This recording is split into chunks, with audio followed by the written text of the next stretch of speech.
Hola, llego por nombre Yelida Moncayo. El día de hoy le voy a hablar lo referente a la historia de la propiedad territorial, de donde arraiga los siguientes puntos a desarrollar. En primer lugar, hablaré de la formación de la propiedad. Según los autores Antonio Garrosa y Ricardo Celedón, señalan que parte de la historia del derecho agrario lo ven desde los tiempos inmemoriales y tienen etapas que van desde los mundos organizados como Babilonia con el código de Hammurabi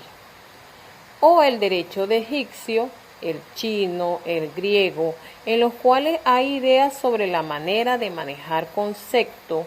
que hoy en día pudieran pertenecer al derecho agrario y que obedecen a la existencia de las necesidades de aquellos tiempos sin conceptualizarse el derecho agrario. De hecho, el decaimiento del derecho agrario primigenio se originó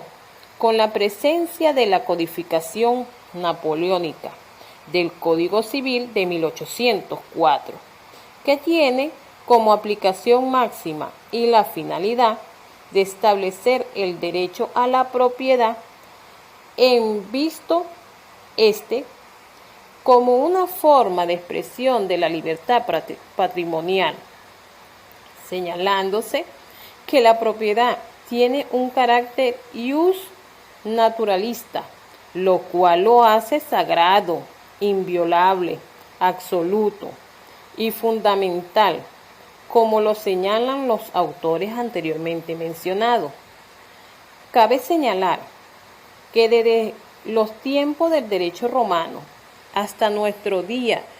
que fue idealizada la conceptualización de la propiedad, que es el derecho de gozar y disponer de la cosa de manera absoluta, declarado como un derecho sagrado e inviolable. En efecto, encontrándose la base de esta conceptualización en la Declaración de los Derechos del Hombre y del Ciudadano de los revolucionarios franceses en el Código Civil postrevolucionario. Ahora bien, en nuestro país, el derecho de propiedad es establecido de la primera Constitución republicana en 1811 hasta la Constitución de la República Bolivariana de Venezuela de 1999. Desde allí ha garantizado y protegido el derecho de propiedad. Es decir, que la propiedad es un derecho. En este sentido,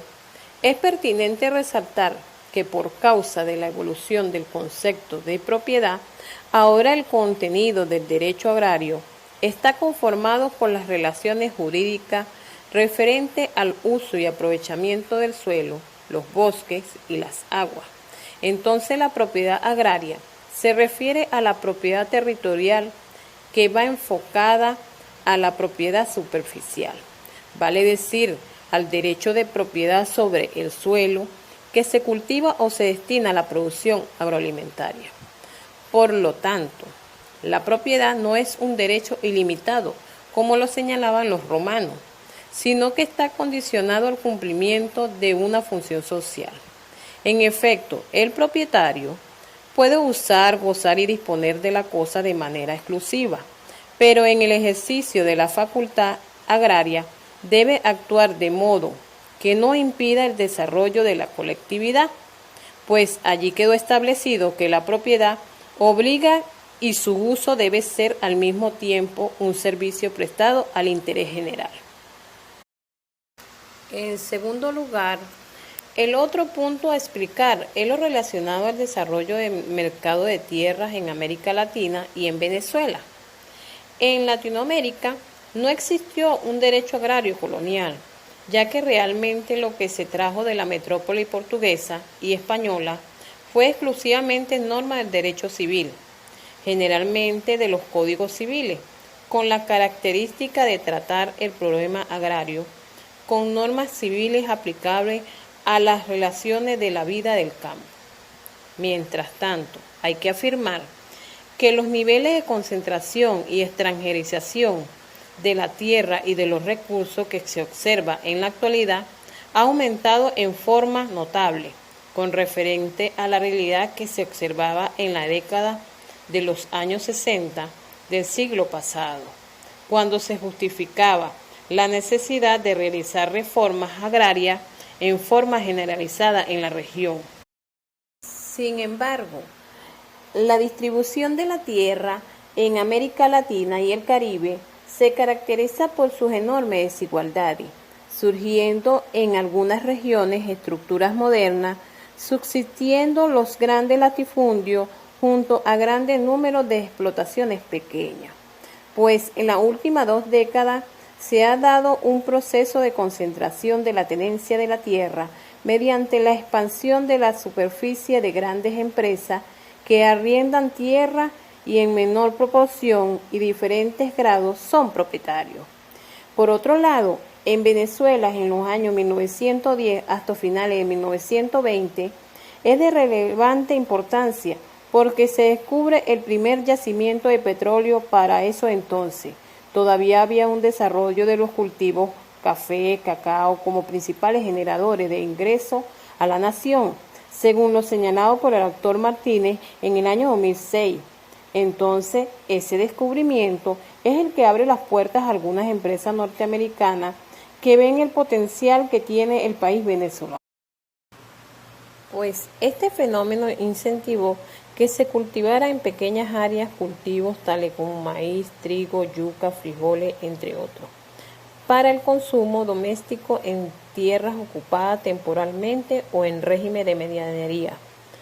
Por lo tanto, el mercado de tierra en Venezuela no funciona de manera transparente y se ve afectada por factores de carácter social, de localización física y coyunturales. Es por eso que, según el Censo Agrícola de 1997 en Venezuela, para ese entonces, las tierras de carácter público equivalían al 46% de disponibilidad,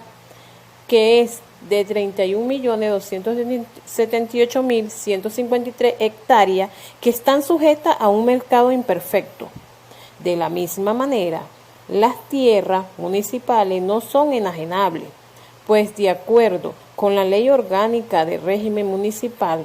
estas son destinadas por los municipios para ser arrendadas entre los productores en concordancia con las políticas de desarrollo que cada Cámara Municipal establece. De hecho, el Instituto Agrario Nacional, el IAN, consciente de la existencia de este mercado de tierra al margen de sus atribuciones, ha establecido recientemente acuerdo con el Ministerio de Justicia, en el cual ha impartido instrucciones a las notarías y oficinas de registro público a fin de que no se registren títulos supletorios, venta de bienhechoría o traspaso de lote de tierra sin su autorización. Entonces, el instituto autoriza el registro cuando otorga, de acuerdo con sus normas, el título correspondiente. Ahora bien, lo concerniente al censo previamente mencionado, en cuanto a la superficie bajo la propiedad privada, es decir, los 16.885.920 hectáreas que representan el 54% del total estimado de tierra agrícola, el mercado de tierra tiene lugar bajo la venta pura y simple de las mismas mediante documento protocolizado en los respectivos registros subalternos de los municipios del país. Finalmente, el mercado de tierra en Venezuela es complejo y variado, con alternativas que no solo incluye la tierra misma, sino también formas variadas de derechos y activos, en el cual esta realidad ha cambiado actualmente debido a la creación del Instituto Nacional de Tierra, el INTI, quien sustituyó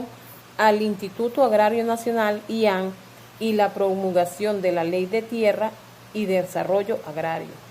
Cabe decir que el INTI se crea en el marco de la Ley de Tierras y Desarrollo Agrario por decreto número 1546, el 9 de noviembre del 2001, y tiene carácter de instituto autónomo dotado de personalidad jurídica propia, cuyo objeto es la administración de la tierra, su distribución y regularización, con la finalidad de lograr una agricultura sustentable con base al desarrollo socioeconómico del país. En tercer lugar, el siguiente punto a tratar es de los distintos derechos de propiedad de la tierra en Venezuela. Según la forma de propiedad, la tierra puede ser objeto de propiedad privada o de propiedad institucional o de propiedad colectiva o de aprovechamiento común.